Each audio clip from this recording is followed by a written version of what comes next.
Hi everyone, in this part 2 of my workbench build, we're going to be going over making the drawers with custom wooden drawer slides and this little secret here.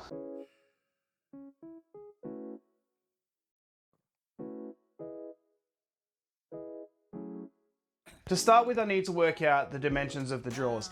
All the drawers are going to be the same length from front to back.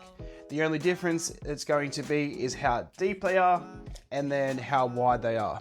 So I know that from front to back is roughly 700 mil, it's about 695. So I'm going to make my drawers about 650 just to leave a little bit of wiggle room at the back. So the first thing I need to do is cut down enough pine to the correct length of 650 mil that I can get all of the sides for each drawer out of. And then I need to work out how big the front and back need to be for each drawer. And then also the depth of each drawer. Now you can see here that I've already made a bit of a list of how I want it to work out. I have changed it a little bit on the panel back here, but essentially I'm gonna have a big drawer on the bottom on this side and then 2 matching little drawers. In the middle here, there's going to be 4 of the same size drawer and then 1 taller drawer at the top. That's mainly because I'm going to have my power in there for battery charging and all that sort of thing, and I just wanted to make sure there was enough room for the Ryobi charger and the actual batteries themselves, or if I do end up getting a different brand, which I probably will one day, make sure there's enough room for any of those to fit as well. And then back here we're going to have again a bigger drawer and then a smaller drawer. And to work out how long I need the drawer front and back to be, I'm going to take 2 pieces of scrap plywood. And the reason I'm putting this plywood in is because I'm actually going to be using plywood to make my drawer runners. Making sure that the plywood is right up against the wall on each side. And then I can take 2 scraps of pine, which is what I'm going to be making the drawers out of. Making sure it's the same thickness of what I'm going to be making the drawers out of. Then I can measure in between those 2, which is 540 mil. And then I can work out how many I need of each. So I'll need 6 for this side, do the same process in the middle and the same process on the end. I'm going to cut those to length as well. And then I'll proceed over to the table saw to rip down all the heights that I need.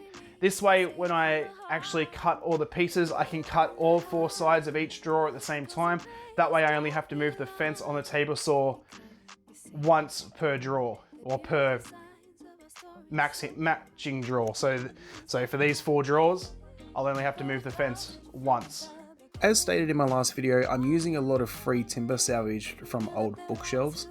And that is why some of the boards you see here have trim on them and are like half sanded and half planed. Anyway, using my miter saw, I cut all of my drawer sides to length. All the drawers are the same length, so I was able to set my miter saw at that length and cut all of the drawer sides at the same time. Then I could set my saw to the width of each drawer and cut the front and back. Something I didn't show is that on all of my stock, I very roughly marked out all of my drawer pieces to get as much out of my stock as possible. Alright, I've got all my panels cut to length. Now I just need to rip them to final dimensions for the height of each drawer. Now honestly, this table saw, the fence on it is pretty much garbage. And because I'm going to be replacing my current workbench anyway, I'm just going to use a 2x4 and screw it in place as a fence. Using my table saw, I was able to cut all of my drawer pieces to height. I'm doing this after cutting them to length so that I can cut all 4 sides of each drawer and know that they are the same height, and I only have to set the fence once per height.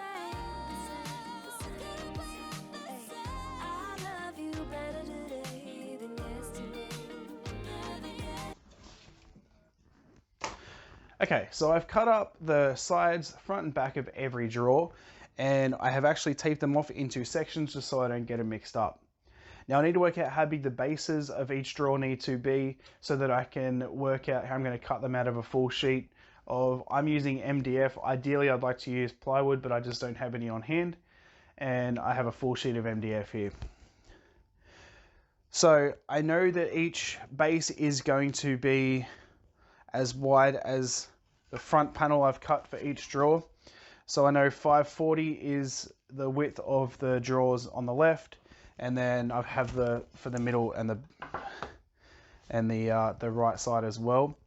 And then I know that the drawer sides have all been cut to, I'm pretty sure I did 660. Yep, 660. Take away 2 lots of 19 mil. We'll just call it 20. So I'm looking at 620 long. So I'm going to get my laptop and I'm going to go to this website, which is called cutlistoptimizer.com.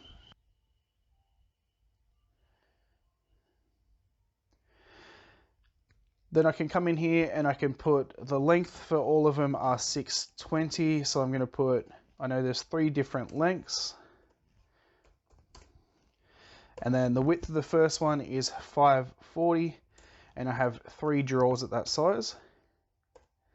The second one is going to be, what is the second one cut to? 262. Is that right? Yep. 262, and there is 5 of those drawers. And then the last one, there is 2 drawers and they are cut to 305. Oop, 2. Then I'll come down here to my stock sheets. I have 2400, 2400 for length by 1200. And I usually just put that I have 20 sheets, even though I only have 1.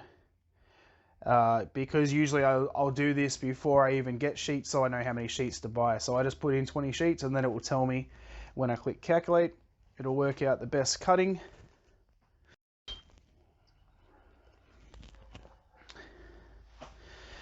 And there we have it. So now it's showing here where I need to lay out to cut every piece out of one sheet.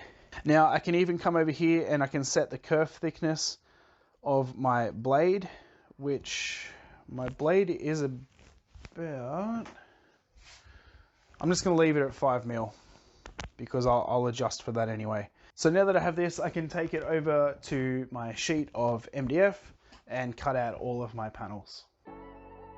As I stated, I'm using MDF for the base of the drawers. My only reason for this is cost. I'm using 18mm or 3/4 inch MDF, and I can buy a full sheet of this for $36. The same in the cheapest plywood, which is actually really rough and you wouldn't want to use it, is about $95 here in Australia. Anyway, using my cut list, I can mark out and cut all of my drawer bottoms. I do this with a straight edge and a circular saw. I'm not concerned about the look of these, as it's just for shop furniture, so I just screw my straight edge in place. Now that I have all of my drawer pieces, it's time to assemble. Something I should note here is that I am building my drawers around the base, as this is stronger. Having the screws going into the side of the base for weight is going to be a lot stronger than if you screw the base to the bottom, because you have the screws going into the side. The downforce from weight is going to be trying to bend the screws or bend them out in a way, as opposed to if you were to screw the base onto the bottom, the only thing holding that base to the bottom is the threads. I pre-drill all of my drawer sides and then glue and screw the front and back on first. My reason for this is the bases are actually a little short and the sides overhang about 30mm from the back.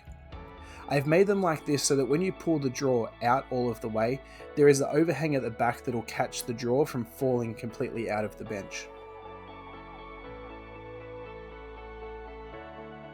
Okay, I've got all the drawers done and now I just need to make the drawer runners. Now I'm going to make them out of plywood, that way I don't need to worry about expansion and contraction. I've got a lot of ply scrap wood here that I'm just going to run through my table saw. Now, as I said before, my fence is pretty rubbish, so I've just screwed down a 2x4 as a temporary fence, because I'm not worried about this workbench, it's going to get cut up when I'm finished anyway. After I've cut through all the strips I need, I'm going to go over to the miter saw, that's what it's called, miter saw, and cut them down to length. I'm cutting my slides to about 40 millimeters, but the width here is not important. What's important is that they are all the same width. I need 6 runners per drawer, and I have 10 drawers, so 60 drawer runners. My table saw conveniently blew up, so now I can show you that you can also do this step with your circular saw. I'm using the guide that came with the circular saw, set it to the same width that I had already cut the previous drawer runners, and I just screwed my board to my old workbench because, as I said, I don't care about that anymore, and cut as many strips as I could, and then unscrewed and screwed the next one down and moved on. Now that I had all of my runners, I could install my drawers. I used one of the runners as a spacer and attach a runner to either side of each drawer, one runner width up from the bottom. Then on the workbench, I can screw the bottom runner in place. Once I have the bottom runner screwed into place, I can use a metal ruler, sit that on top of that runner, and then use another runner as a spacer, and then attach another runner above that to the workbench. This gives me a little bit of a gap between the runners, a little bit more than the 40 millimeters, which gives a little bit more room for the workbench, for the drawer to slide in and out. Once that is done, slide your drawer in, and it's that easy.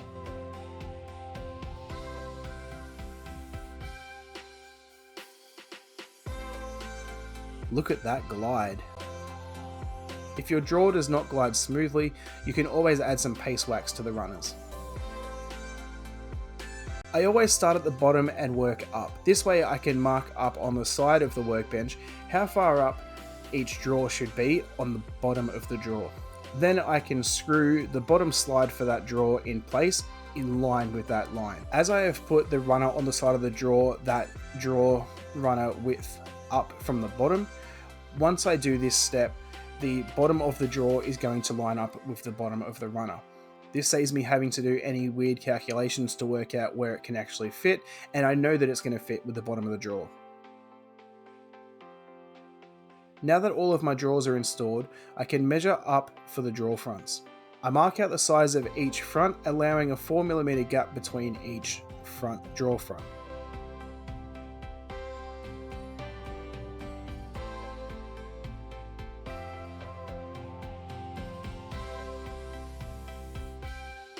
Coming up again, looking like it's gonna be a problem, cause I'd be lying to you if I said this ain't a thing and I've been looking for a new one. I keep on waiting for the weekend, gonna hit you up and tell you that I want you, cause I just wanna feel like this again. Oh, oh, oh, all I wanna do is feel awesome. Yeah, yeah, yeah, all I wanna do is feel awesome. Yeah, yeah, yeah, baby, can you make me feel awesome? Up and down, side to side, and then back and forth, up all night again, me and you, left and right, and then whoa, whoa, oh, oh. Up and down, side to side, and then back and forth, up all night again, me and you, left and right, and then whoa. All I wanna do is feel awesome. All I wanna do is feel awesome.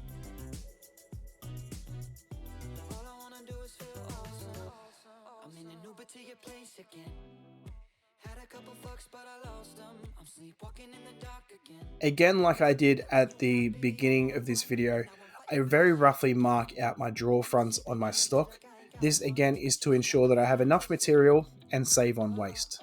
Then it's over to the miter saw and circular saw to cut them out.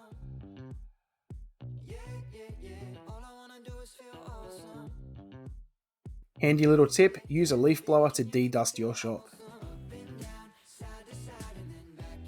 Alright, I've got all my drawer fronts cut up. Now, to install them, I'm going to use a hot glue gun. Just apply a couple of dots on the front of the drawer and then put the drawer front in place. I'm going to use some playing cards as spacers, and then I can pull out the drawer and put in some screws from behind. I asked my wife for some playing cards that she doesn't want anymore, and of course she gives me ones with chocolate all over them. Swear she doesn't want me to get thin. So as I just stated, I'm going to be using a hot glue gun to temporarily attach the drawer fronts. I'm using playing cards as spacers, and once the hot glue is dry, I can pull the drawer out and screw the front on from the back. Alright, before I install the drawer fronts in the middle, The middle drawer here is actually very sticky and hard to pull out. Now, benefit to using the wooden drawer slides is it's actually easy to pull it out. Can take off the slide. And then using the electric planer, I can actually plane it down and take some off so that the drawer will fit properly. Now the reason why I'm planing down the slides that are attached to the cabinet and not the slides on the side of the drawer is because I can see that the slides on the cabinet are actually rubbing against the side of the drawer, and that's my issue.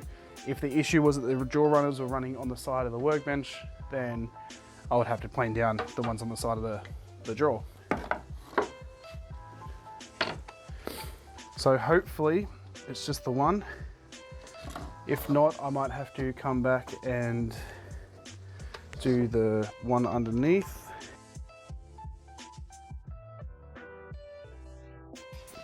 All right, hopefully that fixed it, but I have a feeling it's going to be the bottom one as well. Nope, that fixed it.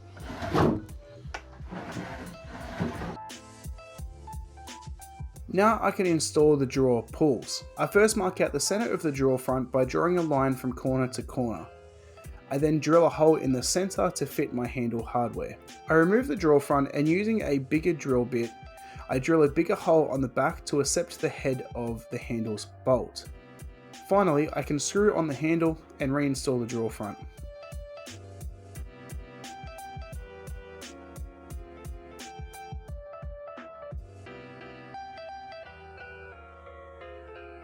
All right, so all the drawer pulls are now installed. Now, if you listen to my podcast, you'll know that this top drawer here is actually going to be my sort of electrical box. That's where I'll have all of my battery chargers for the tools, my camera equipment, and also the front here doesn't have a pull. That is because I'm going to be putting in one of these power towers. Now the way these would generally work is you would have them mounted into a table this way up. You can push down in the middle and then pull up and then have power. But I'm going to be mounting it this way as the drawer pull.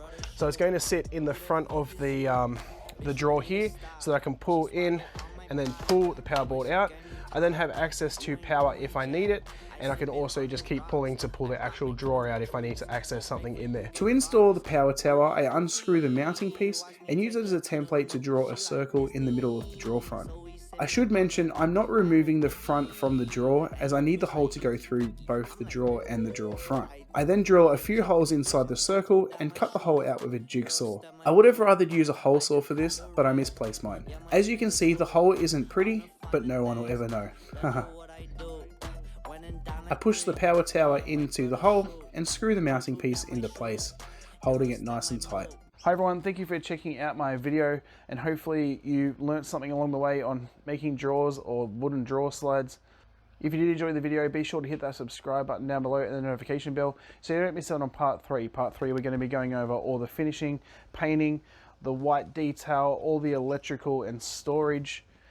If you look down in the description, you'll find all of my social links, including a link to my podcast. You should definitely check that out. We have lots of fun there. Put out weekly video.